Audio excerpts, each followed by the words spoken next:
পুরোপুরি ফিটিং করা শেষ হলো। আগের ভিডিওতে দেখিয়েছিলাম চালিয়েছি, এম্পিয়ার দেখিয়েছিলাম 122-23, তার হয়তো বেশি হবে, এটা খেয়াল নেই।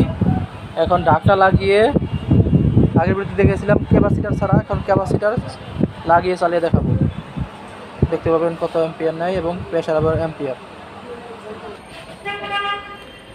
আগের ভিডিওতে দেখিয়েছিলাম ক্যাপাসিটার ছাড়া, এখন ক্যাপাসিটার লাগিয়েছি এবং ঢাকনা লাগিয়ে দিয়েছি। এখন চালিয়ে দেখব। চলতেছে 4.5 এম্পিয়ার, আলহামদুলিল্লাহ অনেক সুন্দর এম্পিয়ার।